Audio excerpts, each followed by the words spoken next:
নমস্কার, আপনারা দেখছেন আপডেট বাংলা ইউটিউব চ্যানেল। জানাবো আজকের বাছাই করা কিছু গুরুত্বপূর্ণ খবর। প্রধান সংবাদগুলি জানার আগে শুরুতেই সংবাদ শিরোনাম। শুভেন্দুর মুখে বেফাঁস মন্তব্য, শুনেই যা বলে ফেললেন দিলীপ। পেহেলগাঁওয়ে হামলাকারীরা স্বাধীনতা সংগ্রামী, বীর আখ্যা দিয়ে ভারতকে চ্যালেঞ্জ পাক উপপ্রধানমন্ত্রীর। জঙ্গিপুর এবং মুর্শিদাবাদ পুলিশ জেলা সুপারদের বদলি, জারি নির্দেশিকা। কাশ্মীরে জঙ্গি হামলায় উত্তপ্ত দেশ, এর মধ্যে মুসলিম বোর্ডের মামলায় বড় নির্দেশ হাইকোর্টের। পাকিস্তানের হাতে আটক বিএসএফ জওয়ান সুস্থ আছেন, তৃণমূল সাংসদকে জানালেন ডিজি। এক ভাই জেলে আর এক ভাই মুজাহিদিন, সেনাবাহিনী বাড়ি গুড়িয়ে দিতে গিয়ে কি বললেন সন্দেহভাজন জঙ্গির বোন। পালিয়েও শেষ রক্ষা হলো না, মালদহে তৃণমূল নেতা দুলাল খুনে বিহার থেকে গ্রেপ্তার দলীয় কর্মী। যুদ্ধটা কি হাইব্রিড মডেলে দুবাইয়ে হবে? পাক সরকারকে ধুয়ে দিচ্ছে পাকিস্তানিরাই, এক্সে পোস্ট ফুংসুকের। এবার আসছে বিস্তারিত খবরে। কাশ্মীরের ঘটনার পরেই প্রতিবাদে ফুঁসছে গোটা দেশ, সকলের প্রতিশোধ নেওয়ার দাবি করছেন। আর এই পরিস্থিতিতে গতকাল রাজ্য বিধানসভার বাইরে বিক্ষোভ দেখাতে গিয়ে হঠাৎ করে শুভেন্দু অধিকারীর মুখ থেকে বেফাঁস মন্তব্য বেরিয়ে পড়ে। তিনি যে তা ইচ্ছাকৃত বলেননি তা সকলেই জানেন, কিন্তু তারপরেও তৃণমূলের পক্ষ থেকে শুভেন্দু অধিকারীর এই মন্তব্যের জন্য তাকে দেশ বিরোধী এবং দেশদ্রোহী বলে আক্রমণ করা হচ্ছে। আর সেই জায়গায় দাঁড়িয়ে এবার পাল্টা সমালোচকদের এক হাত নিলেন বিজেপি নেতা দিলীপ ঘোষ। প্রসঙ্গত, এদিন এই বিষয়ে বিজেপি নেতা দিলীপ ঘোষকে একটি প্রশ্ন করা হয়, আর সেই প্রশ্নের উত্তর দিতে গিয়ে তিনি বলেন, মানুষ আবেগের বশে এরকম বলে ফেলেন, আমাদের মুখ্যমন্ত্রী তো মাঝে মধ্যে এরকম ভুল বলেন, প্রধানমন্ত্রীকে নিয়েও ট্রোল হয়। আসলে ওরা এখন কোণঠাসা হয়ে গিয়ে জঙ্গিদের সঙ্গে দাঁড়ানোর চেষ্টা করছেন, সেই ধরনের ছেদ রাজনীতি না করাই ভালো। পেহেলগাঁও জঙ্গি হামলায় ২৬ জন পর্যটককে নৃশংস হত্যার ঘটনায় নিন্দায় মুখর গোটা বিশ্ব। ইতিমধ্যেই এই হত্যাকাণ্ডের নেপথ্যে উঠে এসেছে পাক যোগের ইঙ্গিত, আর সেই ইঙ্গিতকে আরও উস্কে দিয়ে বিতর্কিত বয়ান এলো পাকিস্তানের তরফে। পাক বিদেশমন্ত্রী ইশক দার বিবৃতি জারি করে জানালেন, পেহেলগাঁওয়ে যারা হামলা চালিয়েছে তারা জঙ্গি নয়, স্বাধীনতা সংগ্রামী হতে পারে। পেহেলগাঁও হামলার ঘটনায় ভারত পাক কূটনৈতিক সম্পর্ক চরম আকার নিয়েছে। সমস্ত পাকিস্তানিদের ভিসা বাতিলের পাশাপাশি তাদের ভারত ছাড়ার নির্দেশ দেওয়া হয়েছে। বাতিল হয়েছে সিন্ধু জল চুক্তি, স্থগিত করা হয়েছে। এই পরিস্থিতির মাঝেই জাতীয় নিরাপত্তা কমিটির এক উচ্চ পর্যায়ের বৈঠক করেন পাক প্রধানমন্ত্রী শাহবাজ শরীফ। তারপরে পাক উপপ্রধানমন্ত্রী ইশক দার বলেন, গত 22 এপ্রিল জম্মু ও কাশ্মীরের পেহেলগাঁও জেলায় যে হামলার ঘটনা ঘটেছে তা হতে পারে হামলাকারীরা স্বাধীনতা সংগ্রামী। একই সঙ্গে সিন্ধু জল চুক্তির প্রসঙ্গে বলেন, পাকিস্তানের 240 মিলিয়ন মানুষ এই জলের উপর নির্ভরশীল, এটা আপনারা বন্ধ করতে পারেন না, এটা এক ধরনের যুদ্ধ। সেই চুক্তিতে স্থগিতাদেশ কোনোভাবেই মানব না। এখানেই না থেমে দুই দেশের মধ্যে চলতে থাকা যুদ্ধের আবহ প্রসঙ্গে দার আরও বলেন, পাকিস্তানের সশস্ত্র বাহিনী যে কোনো সময় হামলার জবাব দিতে পারে। যদি কেউ কোনো হামলার চেষ্টা হয় তাহলে আমরা চুপ থাকবো না, কড়া জবাব দিতে আমরাও প্রস্তুত। তবে পাক উপপ্রধানমন্ত্রী তথা বিদেশমন্ত্রী এই ঘটনায় পাকিস্তানের দায় এড়িয়ে স্থানীয় বিদ্রোহ হিসেবে দেখাতে চাইলেও তথ্য বলছে সরাসরি পাক যোগ রয়েছে এই হামলার সঙ্গে। যে 8 থেকে 10 জন জঙ্গি এই হামলা চালিয়েছিল তাদের বেশিরভাগই ছিল বিদেশি জঙ্গি। ইতিমধ্যেই এই ঘটনার দায় স্বীকার করেছে লস্কর-ই-তৈয়বার ছায়া সংগঠন দ্য রেজিস্ট্যান্স ফ্রন্ট বা টিআরএফ। পিওকে পাকিস্তানের হ্যান্ডেলারদের সহায়তায় নাশকতার এই ছক অত্যন্ত নিখুঁতভাবে করা হয়েছিল। ওপার থেকে অস্ত্রে প্রশিক্ষণপ্রাপ্তদের এদেশে পাঠানোর পাশাপাশি খোঁজা হয়েছিল এমন পর্যটন স্থল যেখানে পর্যটকেরা সংখ্যা প্রচুর হলেও নিরাপত্তা ব্যবস্থা থাকে তুলনামূলক কম। মুর্শিদাবাদ এবং জঙ্গিপুর পুলিশ জেলা সুপারদের বদলি করা হলো। শুক্রবার এই মর্মে রাজ্য পুলিশের তরফ থেকে নির্দেশিকা জারি করা হয়েছে। কয়েকদিন আগে ওয়াকফ আইন প্রত্যাহারের দাবিতে অগ্নিগর্ভ হয়ে ওঠে নবাবের জেলা। মুর্শিদাবাদ এবং জঙ্গিপুর পুলিশ জেলায় যার প্রভাব পড়ে, আর এবার বদলি করা হলো দুই জেলার পুলিশ সুপারদের। শুক্রবার সন্ধ্যায় নবান্ন থেকে নির্দেশিকা জারি করে জানানো হয়, মুর্শিদাবাদ পুলিশ জেলা সুপার সূর্য প্রতাপ যাদব এবং জঙ্গিপুর পুলিশ জেলা সুপার আনন্দ রায় ঘোষ সহ বেশ কয়েকজন আইপিএস অফিসারকে বদলি করা হয়েছে। তালিকায় রয়েছে রানাঘাট পুলিশ জেলা সুপারও। মুর্শিদাবাদ পুলিশ জেলা সুপার সূর্য প্রতাপ যাদবকে কোচবিহার নারায়ণী ব্যাটালিয়নের সিও হিসাবে দায়িত্ব নিতে বলা হয়েছে। কোচবিহারের নারায়ণী ব্যাটালিয়নের সিও অংশুমান সাহাকে ব্যারাকপুরের সিও এসএসএফ হিসাবে পাঠানো হয়েছে। জঙ্গিপুরের সুপার আনন্দ রায়কে সালুয়ার ৩য় ব্যাটালিয়ন সিও এফআইআর হিসাবে রাখা হয়েছে। মুর্শিদাবাদ পুলিশ জেলা সুপার হিসাবে নিয়ে আসা হয়েছে রানাঘাট পুলিশ জেলা সুপার কুমার সান্নিরাজকে। জঙ্গিপুর পুলিশ জেলা সুপার হচ্ছেন ডিসি টিপি অমিত কুমার সাউ। রানাঘাট পুলিশ জেলা সুপার হচ্ছেন আশিস মৌর্য। তিনি এসএসআইবি পদে ছিলেন। দিন কয়েক আগে ওয়াকফ সংশোধনী আইন প্রত্যাহারের দাবিতে অগ্নিগর্ভ হয়ে ওঠে নবাবের জেলা। পরিস্থিতি সামাল দিতে নামতে হয় বিএসএফ। পরে হাইকোর্টের নির্দেশে আধা সেনা নামানো হয়। মুর্শিদাবাদের ঘটনায় বিশেষ তদন্তকারী দল তৈরি করা হয়েছে। এর আগে সুতি এবং শামশেরগঞ্জ থানার ওসিদের বদলি করা হয়েছিল। এবার 2 পুলিশ জেলা সুপারদেরও বদলি করা হলো। প্রশ্ন উঠছে, পরিস্থিতি সামাল দিতে ব্যর্থ হওয়াতেই কি সুপারকে বদলি করা হলো? তবে কি জানানো হয়েছে, রুটিন মাফিক এই বদলি করা হয়েছে। ওয়াকফ আইনের বিরোধিতায় উত্তাল দেশ। এক্ষেত্রে অশান্তি বিক্ষোভের ঘটনায় এগিয়ে বাংলা। ওয়াকফ আইন বিরোধী বিক্ষোভকে কেন্দ্র করে দফায় দফায় উত্তপ্ত হয়েছে রাজ্যের বহু এলাকা। সম্প্রতি সংসদে পাশ হওয়া ওয়াকফ বিলের বিরোধিতা করতে ব্রিগেডের সবার অনুমতি চায় অল ইন্ডিয়া মুসলিম পার্সোনাল ল বোর্ড। সূত্রের খবর, ব্রিগেডের সবার অনুমতি চাইলেও রাজ্য পুলিশ এবং সেনা কেউই অনুমতি মেলেনি। এরপরেই আদালতের দ্বারস্থ হয় অল ইন্ডিয়া মুসলিম পার্সোনাল ল বোর্ড। বৃহস্পতিবার কলকাতা হাইকোর্টের বিচারপতি তীর্থঙ্কর ঘোষের এজলাসে এই মামলার শুনানি ওঠে। মামলার শুনানিতে ওই জায়গায় জমায়েতের বিরোধিতা করে কেন্দ্রের আইনজীবী বলেন, বর্তমানে এই বিষয়টি নিয়ে সুপ্রিম কোর্টে বিচারাধীন হয়েছে, মামলা করা হয়েছে। এই বিলকে নিয়ে শুধু আলোচনার খাতিরে 50,000 লোকজন জমায়েত করবে, এটা কোনো কারণ হতে পারে না।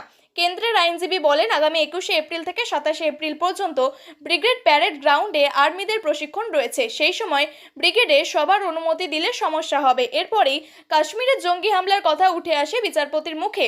সেই প্রসঙ্গ টেনে জাস্টিস ঘোষ বলেন, এই ঘটনার জন্য আগামী 3 দিন ব্রিগেডে মিটিং মিছিল বন্ধ রাখার নির্দেশ রয়েছে। অল ইন্ডিয়া মুসলিম পার্সোনাল ল বোর্ডকে 7 দিন পরে ব্রিগেডের সভা করার পরামর্শ দেন বিচারপতি। পাশাপাশি কেন ব্রিগেডের সভা বা জমায়েতের অনুমতি দেওয়া হচ্ছে না সেই নিয়ে আগামী 24 ঘন্টার মধ্যে মামলাকারীদের ইমেল আইডিতে সেনাকে জানানোর নির্দেশ হাইকোর্টের। প্রয়োজনে মামলাকারীদের নতুন করে মামলা দায়ের করার কথাও বলেন বিচারপতি। পাঞ্জাবের ফিরোজপুর সেক্টরের কাছে পাকিস্তানের আটক হওয়া ভারতীয় জওয়ান পুনম কুমার সাউ সুস্থ এবং নিরাপদ আছেন বলে হুগলি শ্রীরামপুরের তৃণমূল সাংসদ কল্যাণ বন্দ্যোপাধ্যায়। মঙ্গলবার কাশ্মীরের পেহেলগামে পর্যটকদের নৃশংসভাবে হত্যা করে জঙ্গিরা। এরপরেই জঙ্গি নিধনে কড়া পদক্ষেপ করে ভারত। সীমান্তে তল্লাশি অভিযান শুরু হয়। এর মধ্যেই বুধবার ভুল করে পাঞ্জাবের আন্তর্জাতিক সীমান্ত টপকে যান বিএসএফ এর 182 নম্বর ব্যাটালিয়নের সদস্য কনস্টেবল পিকে সাউ। তিনি একটি খামারের কাছে ডিউটিতে ছিলেন। রুটিন ভিজিটের সময় সীমান্ত পেরিয়ে পাকিস্তানের ভূখণ্ডে প্রবেশ করেন। অজান্তে এমন কাজ করে ফেললেও সঙ্গে সঙ্গে তাকে পাকড়াও করেন পাকিস্তানের রেঞ্জার্স অর্থাৎ পাকিস্তান সেনার সদস্যরা। সেনা সূত্রে জানা গিয়েছে, সিং ইউনিফর্মে ছিলেন, হাতে ছিল সার্ভিস রাইফেল। তিনি ছিলেন কয়েকজন কৃষকের সঙ্গে। বিশ্রামের জন্য ছায়া খুঁজতে গিয়ে এই ঘটনা হয়। এই ঘটনার পর ভারতীয় সেনা এবং পাকিস্তান রেঞ্জার্সের কর্মকর্তারা বিষয়টি সমাধানের জন্য একটি পতাকা বৈঠক শুরু করেন, যাতে ওই জওয়ানকে দ্রুত মুক্তি দেওয়া হয়। তাকে দ্রুত ভারতে ফেরানোর চেষ্টা চলছে। ভুলবশত সেনা জওয়ান বা সাধারণ মানুষ সীমান্ত পেরোনোর ঘটনা আগেও হয়েছে। প্রোটোকল অনুযায়ী পতাকা বৈঠকের পরে এমন সমস্যার সমাধান হয়। আটক করা হলেও ছেড়ে দেওয়া হয়। তবে কাশ্মীরের পেহেলগাম কাণ্ডের পর পাকিস্তানের প্রতি কঠোরতম অবস্থান নিয়েছে ভারত। পাল্টা হুঁশিয়ারি দিয়েছে পাকিস্তানও। ফলে পরবর্তীত পরিস্থিতিতে এই জওয়ানের মুক্তি নিয়ে সংশয় তৈরি হয়েছে বিভিন্ন মহলে। পেহেলগাঁও হামলার পর সারা দেশে ক্ষোভের বিস্ফোরণ। জঙ্গিদের কড়া জবাব দিক সেনা, চাইছে 140 কোটির দেশ। প্রধানমন্ত্রীও হুঁশিয়ারি দিয়েছেন, সন্ত্রাসবাদীদের রেয়াত করা হবে না। ভূস্বর্গে সন্ত্রাসবাদীদের বিরুদ্ধে কড়া অ্যাকশন চালাচ্ছে সেনা। অনেককে আটক করে জিজ্ঞাসাবাদ চলছে। বেছে বেছে ধ্বংস করা হচ্ছে লস্কর-ই-তৈবার সঙ্গে যুক্ত জঙ্গিদের বাড়ি। পেহেলগাঁওয়ের হামলার সঙ্গে যুক্ত সন্দেহভাজন মুজাহিদিন জঙ্গির বাড়ি উড়িয়ে দিয়েছে সেনা। পড়ে রয়েছে ধ্বংসস্তূপ। প্রশ্ন উঠছে, মুজাহিদিন যে সন্দেহভাজন জঙ্গি জানতো পরিবার? অভিযুক্ত মুজাহিদিনের বোন সংবাদ সংস্থাকে জানিয়েছে, ট্রালে তাদের বাড়ি ধ্বংস করে দেওয়া হয়েছে। উর্দি পরা এক ব্যক্তির বাড়ির উপরে বোমা সদৃশ্য কোনো বস্তু রেখেছিল। এরপর বাড়িটি ধ্বংস করে দেওয়া হয়। সন্দেহভাজন জঙ্গির বোনের দাবি, তারা নির্দোষ, তবুও তাদের বাড়ি নষ্ট করে দেওয়া হয়েছে। তবে সেনা এক প্রকার নিশ্চিত, 22 তারিখের হত্যালীলার অন্যতম পাণ্ডা ছিলেন এই মুজাহিদিন। সন্দেহভাজন জঙ্গির বোন জানালেন, আমার এক ভাই জেলে আছে, আর এক ভাই মুজাহিদিন, এবং আমার 2 বোনও আছে, আমার মা বাবা আছেন। পরশু থেকে আমার পরিবারের লোকজনকে আটক করে নিয়ে যাওয়া হচ্ছিল, কিন্তু আমি জানতাম না। আমার শ্বশুর বাড়িতে ছিলাম, আমি কিছুই জানতাম না। আমাকে আজ ডাক্তারের কাছে যেতে হবে বলে আমি পরিবারের লোকজনকে ফোন করে জানিয়েছিলাম যে আমি আসব। তখন আমি শ্বশুর বাড়ি থেকে এখানে এলাম। তখন আমি আমার বাবা মা এবং ভাই বোনেদের তাদের বাড়িতে পেলাম না। সন্ধ্যে 6টায় পৌঁছে আমি এখানে কাউকে পেলাম না। যখন তাকে জিজ্ঞাসা করা হয় যে পেহেলগামে যে হামলা হয়েছে তাতে কি তোমার ভাই জড়িত ছিল, এ ব্যাপারে তিনি বলেন, আমরা কিছুই জানি না। সে যাক, সরকার যাক, তাদের কাজ, তাদের দায়িত্ব যে তারা আমার ভাইকে ধরবে। তারা কোথা থেকে ধরবে তাদের সঙ্গে আমাদের কোনো সম্পর্ক নেই। আমরা পরিবারের লোকজন নির্দোষ, আমরা নির্দোষ। এই পুরো বাড়িটা আমার 3 চাচার, এর মধ্যে 2টো ঘর শুধুমাত্র আমাদের। ওরা পুরো বাড়িটাই নষ্ট করে দিয়েছে। 4 জনকে থানায় আটকে রাখা হয়েছে, বাড়িতে কেউ ছিল না। তৃণমূল কাউন্সিলর দুলাল সরকার ওরফে বাবলার খুনের ঘটনায় গ্রেপ্তার অন্যতম অভিযুক্ত। দীর্ঘ 4 মাস পর ওই ব্যক্তিকে গ্রেপ্তার করল মালদহ জেলা পুলিশ। বিহার থেকে গ্রেপ্তার করা হয় কৃষ্ণ রজক ওরফে রোহন। অভিযুক্ত তৃণমূল কর্মী হিসাবেই এলাকায় পরিচিত। তার সন্ধান দিতে পারলে সেই ব্যক্তিকে 2 লক্ষ টাকা দেওয়া হবে। চলতি বছর গত 2রা জানুয়ারি প্রকাশ্য দিবালোকে খুন হন মালদহের তৃণমূল নেতা কাউন্সিলর দুলাল সরকার। দুষ্কৃতীরা রীতিমতো ধাওয়া করে, পরপর একাধিক গুলি চালিয়ে খুন করে দুষ্কৃতীরা। ঘটনায় রীতিমতো চাঞ্চল্য ছড়িয়েছে মালদহ শহরে। মুখ্যমন্ত্রী মমতা বন্দ্যোপাধ্যায় মালদহ সফরে গিয়ে দুলাল সরকারের বাড়িতে গিয়ে তার স্ত্রীর সঙ্গে দেখা করেছিলেন। কাউকে ছাড়া হবে না, সেই বার্তাও দিয়েছেন মুখ্যমন্ত্রী। পুলিশ তদন্তে নেমে একের পর এক অভিযুক্তকে গ্রেপ্তার করতে থাকে। তৎকালীন তৃণমূল নেতা নরেন্দ্রনাথ তিওয়ারিকে গ্রেপ্তার করা হয়। তিনি ওই খুনে মূল চক্রী বলে পুলিশের তরফ থেকে দাবি করা হয়। পুলিশি তদন্তে উঠে আসে তৃণমূল কর্মী কৃষ্ণ রজক ও বাবলু যাদবের নাম। খুনের ঘটনায় মোট 8 জনকে গ্রেপ্তার করা হয়। এদিকে মালদহ থেকে পালিয়ে যান কৃষ্ণ রজক এবং বাবলু যাদব। দীর্ঘ 4 মাস ধরে তিনি পলাতক ছিলেন। তার খোঁজ দিতে পারলে সংবাদদাতাকে 2 লক্ষ টাকা পুরস্কার দেওয়া হবে। সংবাদদাতার পরিচয় গোপন রাখা হবে, সেই কথা পুলিশের তরফ থেকে ঘোষণা করা হয়েছিল। অতঃপর খোঁজ আসে বিহারে গা ঢাকা দিয়ে আছেন ওই ব্যক্তি। এরপরেও তদন্তকারী দল বিহারে হানা দিয়েছিল। বিহার থেকে বৃহস্পতিবার গ্রেপ্তার করা হয় কৃষ্ণ রজককে। এদিন বিহার থেকে মালদহে তাকে নিয়ে আসা হয়েছে। ধৃত ওই তৃণমূল কর্মী দুলাল সরকার খুনে অন্যতম চক্রী বলে পুলিশ জানিয়েছে। তবে এখন অন্য অভিযুক্ত বাবলু যাদব পলাতক, তার খোঁজে জোর তল্লাশি চলছে। দুলাল সরকার খুনে এখনো অবধি মোট 9 জনকে গ্রেপ্তার করা হয়েছে বলে পুলিশ জানিয়েছে। 3 ইডিয়টস, ফুংসুক, ওয়াংডু নামগুলো আজ বড্ড চেনা ভারতীয়দের। বারবার দোলা লাগায় স্মৃতির পাতায়। একটা সিনেমা যা একেবারে ঘাট ধরে ঝাঁকুনি দিয়েছিল প্রথাগত শিক্ষা ব্যবস্থা থেকে সমাজনীতির। এই ছবিতে বিজ্ঞান সোনম ওয়াংচুকের ভূমিকায় ফুংসক ওয়াংডু রূপে অভিনয় করে সাড়া ফেলেছিলেন আমির খান। এক্স হ্যান্ডেলে পাকিস্তানের একাধিক ব্যক্তির মন্তব্যের স্ক্রিনশট, একাধিক ব্যক্তির পোস্ট তুলে ধরলেন তিনি। সেখানে কেউ যেমন লিখেছেন, যুদ্ধ করতে হলে 9টার আগে করে নিন, কারণ 9টা 15 বাজলেই গ্যাস চলে যায়। আর তাতে আবার পাল্টা কমেন্টে আরও চড়েছে রসিকতার পারদ। কেউ বলছেন ভারতকে বোঝাতে হবে কোনো গরিবদের সঙ্গে ওরা লড়ছে। তবে খেলা এখানেই শেষ নয়। কেউ আবার ক্রিকেট সংঘাতের কথা মনে করিয়ে একেবারে দুবাইকে টেনে এনেছেন। একজন তো লিখেছেন, যুদ্ধ কি হাইব্রিড মডেলে দুবাইতে হবে নাকি ভারত এবার পাকিস্তানে আসবে? কেউ তো আবার পাকিস্তানকে অত্যাধিক গুরুত্ব দেওয়া নিয়েও প্রশ্ন তুলছেন।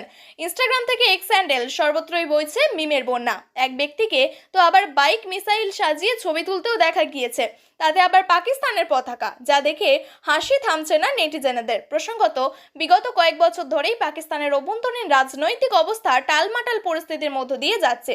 ঝুঁকছে অর্থনীতি, সঙ্গে বারবার জঙ্গি যোগের অভিযোগে আন্তর্জাতিক আঙ্গিনাতেও কোণঠাসা ইসলামাবাদ। এই আবহে পাক মদদদুষ্ট জঙ্গিদের ভারতের হিন্দু পর্যটকদের উপর বর্বরোচিত হামলা যে দেশের বড় অংশের মানুষ ভালোভাবে নেয়নি বলেই মত ওয়াকিবহাল মহলের। তার প্রতিচ্ছবি দেখা যাচ্ছে সোশ্যাল মিডিয়ায় রসিকতার বন্যায়। প্রিয় দর্শক, নিয়মিত সঠিক খবরগুলি সঠিক টাইমে পেতে সাবস্ক্রাইব করুন আপডেট বাংলা চ্যানেলটিকে। ধন্যবাদ।